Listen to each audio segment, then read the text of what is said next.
Major সাহেবের নির্দেশে সালমান চাটাই সরিয়ে ফেলল। তিনি হাতে রাখা রিমোট চেপে দিলেন। সাথে সাথে ফ্লোরের ছোট একটি অংশ দুদিকে সরে গেল।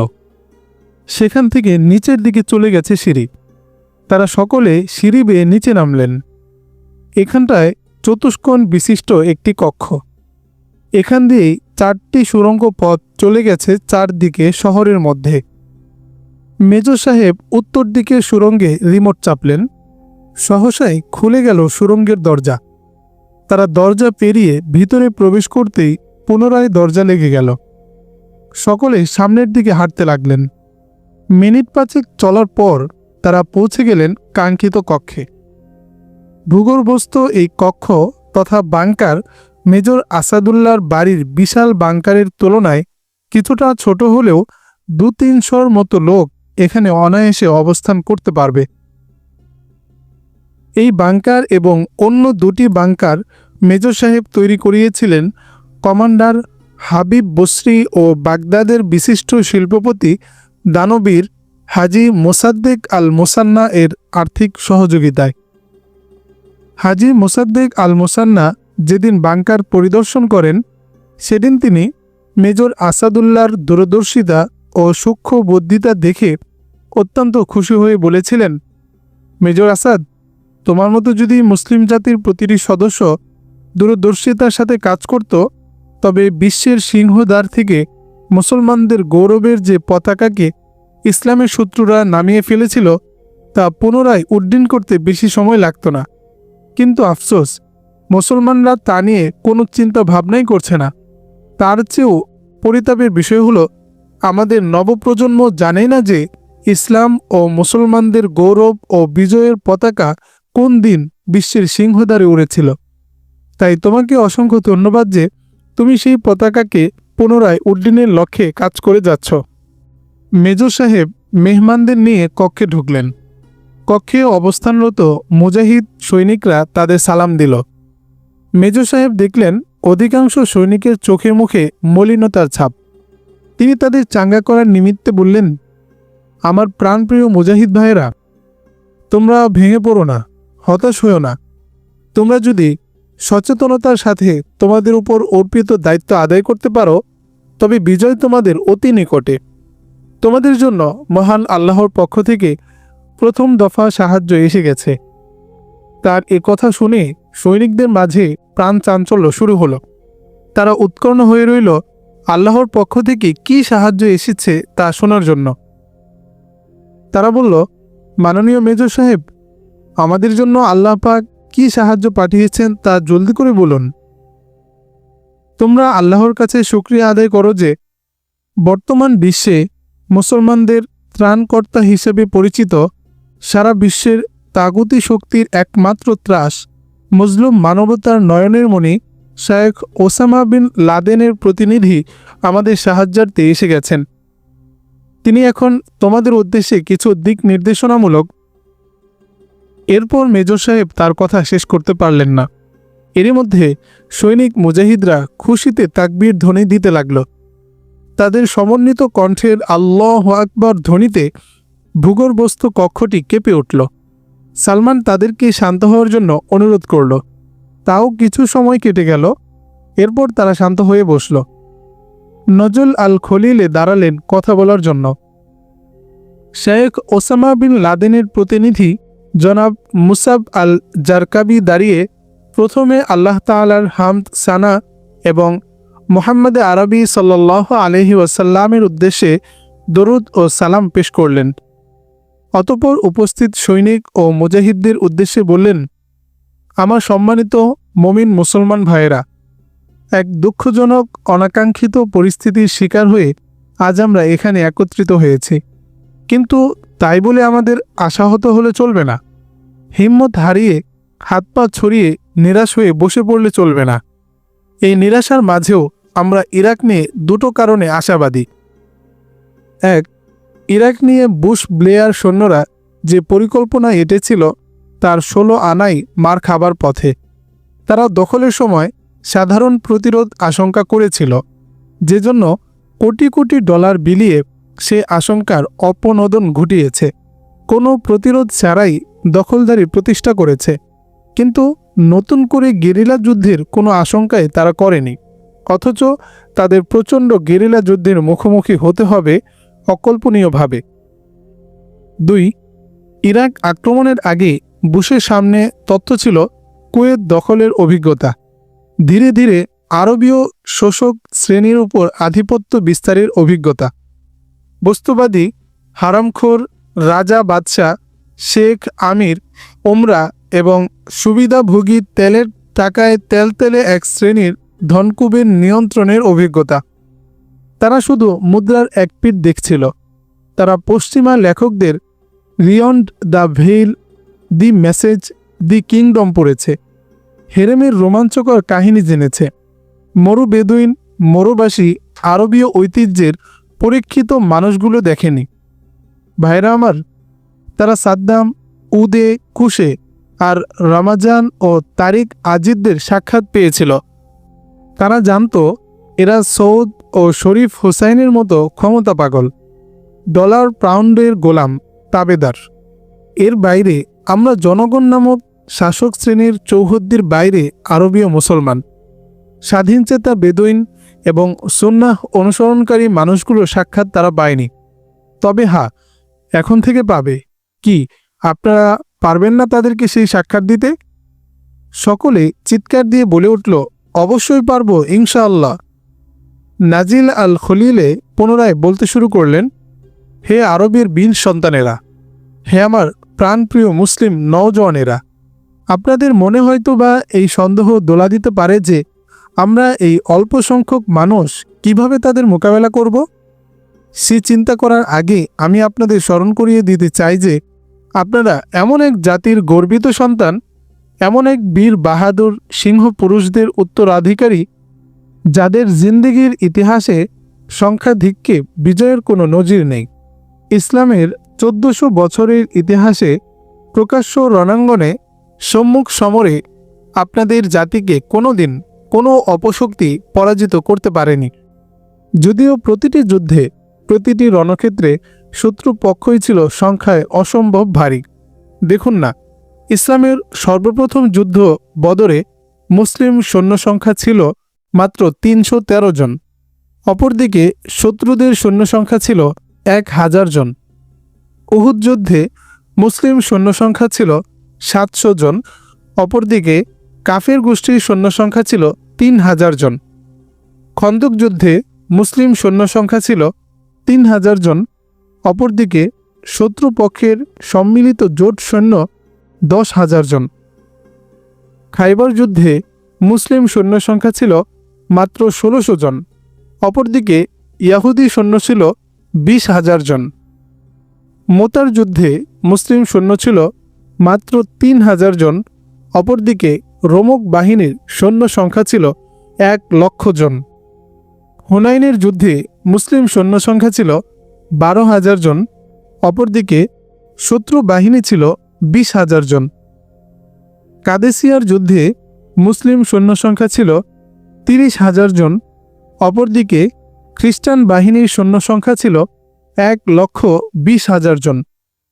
ইয়ারমুকের যুদ্ধে মুসলিম সৈন্য সংখ্যা ছিল 36,000 জন, অপরদিকে শত্রু বাহিনীর সংখ্যা ছিল 2,50,000 জন।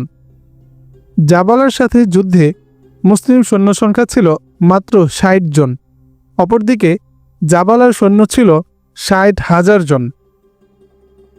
আফ্রিকা অভিযানে মুসলিম সৈন্য সংখ্যা ছিল প্রথমে 30,000, পরে সাহায্যকারী 10,000, মোট 40,000 জন। অপরদিকে খ্রিস্টান সৈন্য ছিল 1,20,000 জন। স্পেন অভিযানে মুসলিম সৈন্য সংখ্যা ছিল মাত্র 5,000 জন, অপরদিকে শত্রু বাহিনীর সৈন্য সংখ্যা ছিল 60,000 জন। ভারত অভিযানে মুসলিম সৈন্য ছিল 12,000 জন, অপরদিকে হিন্দু সৈন্য ছিল অসংখ্য অগণিত। অতএব ভীত বা আশাহত হবার কোনো কারণ নেই, জয় হবে মুমিনদেরই।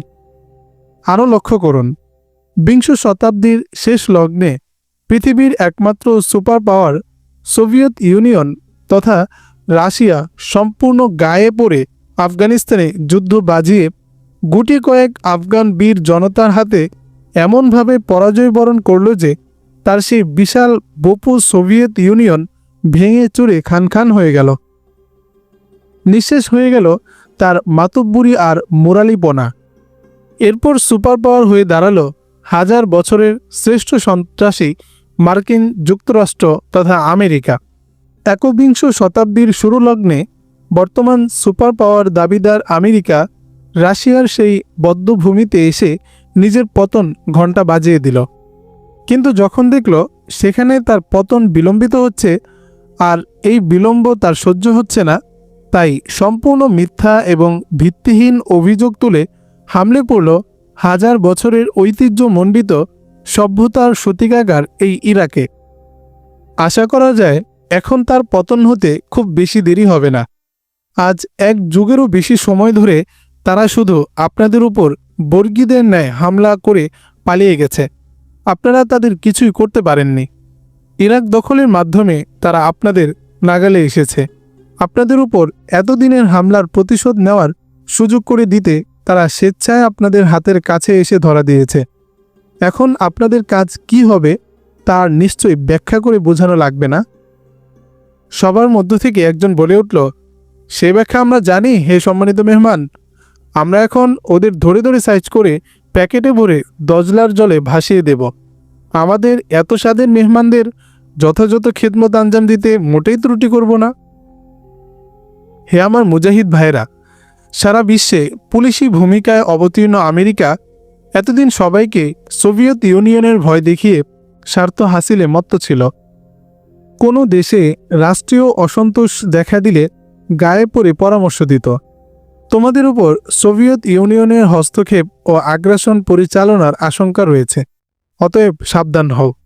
এমনই এক জুজুর ভয় দেখিয়ে সে মধ্যপ্রাচ্যের দেশগুলোকে বলেছে, তোমরা আমাকে পেট্রোল দাও, আমি ওদের মোকাবেলা করব। আমাকে এইসব মাল দিলে, সাহায্য করলে আমি ওদের ঠেকিয়ে রাখব। এসব বলে প্রবঞ্চনা করে এতদিন সে মুসলিম বিশ্ব থেকে খয়রাত কুড়িয়েছে। মুসলিম দেশের সরকারগণ দেরিতে হলেও এখন আমেরিকার ভণ্ডামি কিছুটা বুঝতে পেরেছে। দিন দিন পৃথিবী আমেরিকার জন্য সংকীর্ণ হয়ে আসছে। বিশ্বের বিবেকবান মানুষ আমেরিকার প্রতি চরম ভীতিশ্রদ্ধ হয়ে পড়েছে। আজ বিশ্ব নেতৃবৃন্দ আমেরিকার অযাচিত মাতব্বরির সমালোচনা করছে, ধিক্কার জানাচ্ছে।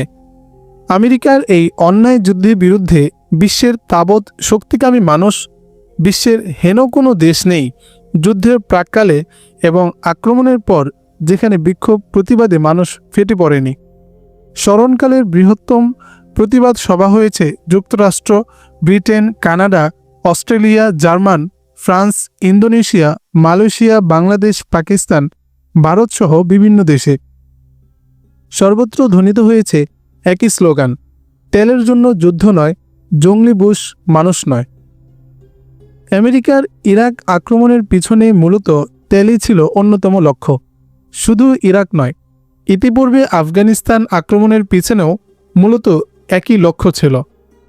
আফগানিস্তান পতনের মধ্য দিয়ে সে আজারবাইজান, কাজাখিস্তান, তুর্কমেনিস্তান তেল গ্যাসের দখল নিশ্চিত করেছে এবং কাস্পিয়ান সাগর পর্যন্ত তেলের পাইপলাইন বসানোর পরিকল্পনাও নিশ্চিত করতে পেরেছে। এর দীর্ঘমেয়াদী নিরাপত্তার জন্যই মার্কিন বিদ্বেষী ইসলামী আফগান শাসনকে উৎখাত করা তার দরকার ছিল। হে আমার মুসলিম বীর সিপাহীরা, হে বিশ্বজয়ী মুজাহিদদের সন্তানেরা, ইসলামের দুশ্মনেরা একটি বিষয়ে সবসময়ই একমত, তা হল ইসলামের ক্ষতি করা, মুসলিম জাতিকে ধ্বংস করা। ইসলামের সূচনাকাল থেকেই কাফির, মুশরিক, মুনাফিক চক্র এ ব্যাপারে জোটবদ্ধ। ইসলাম ও মুসলমানের প্রশ্নে সব কাফির একমত। এই ঘৃণিত অবিশ্বাসী শক্তিকে পদানত করে রাখা, বাতিলের আওয়াজকে মাটিতে মিশিয়ে রাখা আর আল্লাহর বাণীকে সর্বোচ্চে তুলে ধরাই ছিল মুসলমানদের প্রধান কাজ। দুনিয়ার রাজপথের মাঝ দিয়ে বুক ফুলিয়ে মাথা উঁচু করে হাঁটার কথা মুমিনের, মুজাহিদের, আর শিরিক ও কুফুরের পাপে নিমজ্জিত অপরাধী চক্রের চলার কথা রাস্তার পাশের নালা নর্দমা দিয়ে। এই মর্যাদাপূর্ণ জীবন লাভ করা যায় যে আমল দ্বারা, তা হলো জিহাদ। যে জাতি জিহাদ ত্যাগ করে তারা লাঞ্ছিত হয়। ইসলামের পূর্ণতা ও উৎকর্ষের সর্বোচ্চ শিখর বা চূড়া হচ্ছে জিহাদ। পরিত্যক্ত অনাবাদী জমিতে ফসল উৎপাদন করতে হলে 3টি কাজ করতে হয়। সর্বপ্রথম জমি উত্তমরূপে চাষ দিতে হয়, আগাছা দূর করে জমিকে পরিষ্কার করতে হয়। দ্বিতীয় পর্যায়ে জমিতে পর্যাপ্ত পরিমাণ সার ছিটাতে হয়। সবশেষে বপন করতে হয় বীজ। কদিন পর বীজ অঙ্কুরিত হয়ে ধীরে ধীরে জমিন সবুজ শ্যামল হয়ে ওঠে এবং ফসল উৎপন্ন হয়। ঠিক তেমনি আল্লাহর এই পৃথিবীতে যখন কুফর, শিরিক ও অন্যায় অবিচারের আগাছা ব্যাপক আকার ধারণ করে, তখন পৃথিবীতে প্রথমে জিহাদ ও কিতালের হাল দিতে হয়।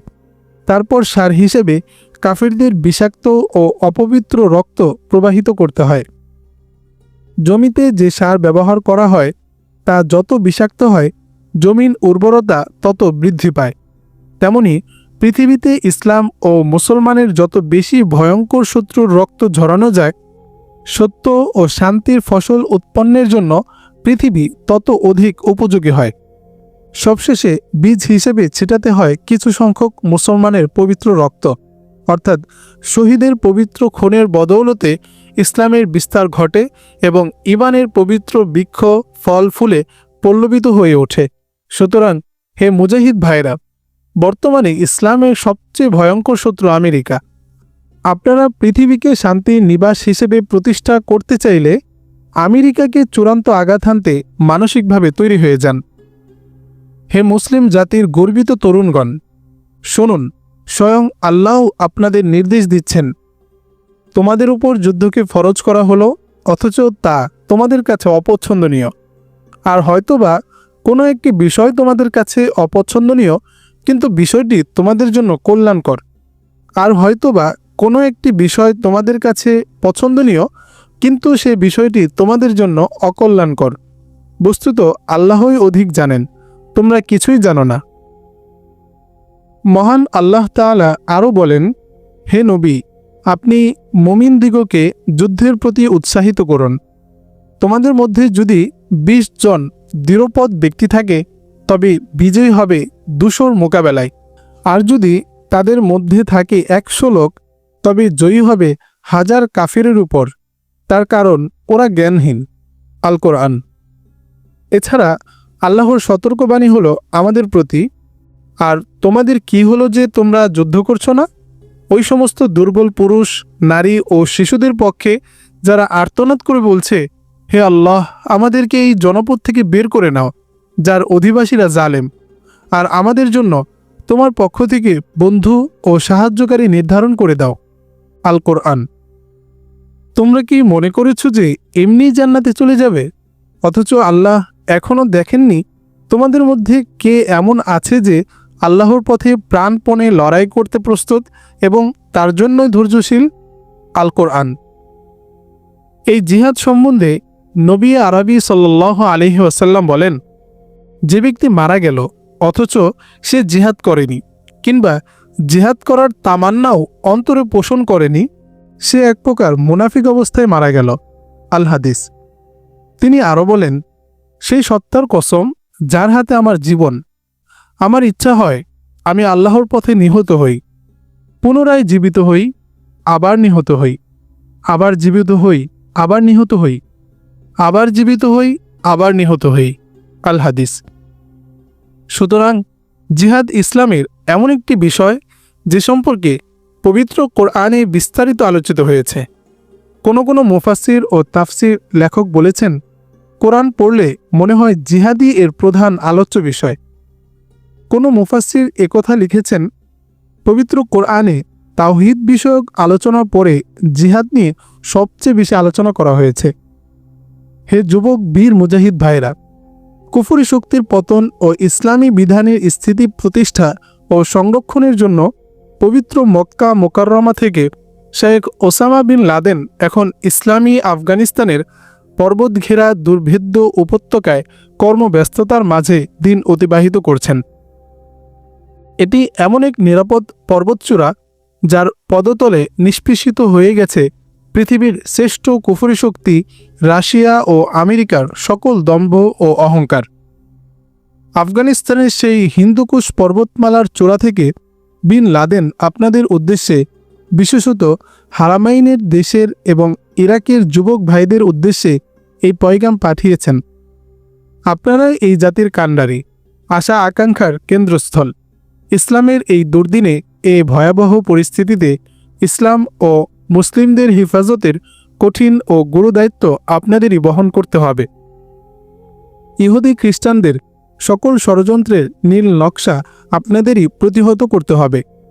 হারামাইন তথা পবিত্র মক্কা মদিনাকে এবং অসংখ্য নবী সাহাবার স্মৃতিধন্য পবিত্র ইরাককে তাদের হিংস্র থাবা থেকে আপনাদেরকেই উদ্ধার করতে হবে। যখন বিশ্ব মুসলিম দেখবে যে আপনারা পবিত্র জন্মভূমি রক্ষার্থে বাইতুল্লাহর হেফাজতের জন্য ইহুদি খ্রিস্টান চক্রের বিরুদ্ধে জিহাদের পতাকা উত্তোলন করে জীবন নেয়া দেয়ার খেলায় ঝাঁপিয়ে পড়েছেন, ঠিক তখনই বিশ্ব মুসলিম এসে আপনাদের পাশে দাঁড়াবে, সাহায্য সহযোগিতা নিয়ে ছুটে আসবে, রণাঙ্গনে একই সারিতে দাঁড়াতে উড়ে আসবে। এটা শুধু আবেগ নয়, এটা তাদের দায়িত্ব, এটা তাদের উপর ওয়াজিব। কেননা যে দেশ ইসলামের কেন্দ্রভূমি, যে পবিত্র ভূমিতে রাসূলের আগমন হয়েছে, যে দেশের মাটি ওহির আগমনে ধন্য হয়েছে, যে দেশের বুকে মুসলিমদের কিবলা বাইতুল্লাহ বিদ্যমান, যে দেশের প্রতিটি ধূলিকণা আর অণু পরমাণুর সাথে মুসলিম জাতির হৃদয় প্রেম মিশে আছে, এবং যে দেশের পবিত্র মাটিতে শুয়ে আছেন হজরত ইউনুস, শীষ, আইয়ুব, দানে, সালে ও ইব্রাহিম আলাইহিস সালাতু ওয়াস সালামদের মতো নবী রাসূলগণ, আজ সে দেশ দুটির বুকেই জেগে বসে আছে আমেরিকা ও তার দোসর ইহুদি খ্রিস্টান বাহিনী, আল্লাহ, রসুল ও দিন ইসলামের সবচেয়ে বড় দুশমনরা। কিন্তু মুসলমানরা যদি এগিয়ে না আসে আর আপনারাও যদি তাদের মোকাবেলায় যথাযথ পদক্ষেপ নিতে অলসতা কিংবা অযোগ্যতার পরিচয় দেন, তবে আল্লাহর আযাব ও গজব আপনাদের ও তাদের ধ্বংস নিশ্চিহ্ন করে দেবে। আল্লাহ তার দিন ও ইসলামের ভালোর জন্যই অন্য কোনো জাতিকে মনোনীত করবেন। আল্লাহ বলেন, যদি জিহাদে বীর না হও, যুদ্ধ না করো, তবে আল্লাহ তোমাদের মর্মন্তুদ আযাব দেবেন এবং অপর জাতিকে তোমাদের স্থলাভিষিক্ত করবেন। সূরা তাওবা আয়াত ৩৯। এমনও হতে পারে যেই বর্বর জালিম আমেরিকা আজ ইসলামের ঘোরতর দুশমন, মুসলমানদের গাফলত ও বুজদিলির কারণে ইসলামের সংরক্ষণ উন্নতির জন্য আল্লাহ পাক তাদেরকে মনোনীত করবেন, যেরকম করেছিলেন সেকালের ইসলামের নিকৃষ্টতম দুশমন তাতারিদের নেতা চেঙ্গিস খানের নাতি হালাকু খানের বংশধরদের ইসলাম গ্রহণের মাধ্যমে। ইসলাম চায় এমন সিপাহী যারা আল্লাহর রাহে জয় পরাজয়ের পরোয়া না করে লড়াই করতে পারে অবিরাম গতিতে। ইসলাম চায় এমন দিল, যে দিল একমাত্র আল্লাহ ছাড়া অন্য কোনো শক্তিকে ভয় করে না। উপস্থিত সকলে বলে উঠল, আমরা আল্লাহর সন্তুষ্টির জন্য শেখ ওসামা বিন লাদেনের পয়গাম মনে প্রাণে মেনে নিলাম। ইনশাআল্লাহ শুধু হারামাইন আর ইরাক নয়, প্রতিটি মুসলিম দেশ থেকে আমেরিকার শেষ সৈন্যটি না তাড়ানো পর্যন্ত আমাদের এই অভিযান, এই অ্যাকশন চলবে দুর্বার অপ্রতিরোধ্য গতিতে।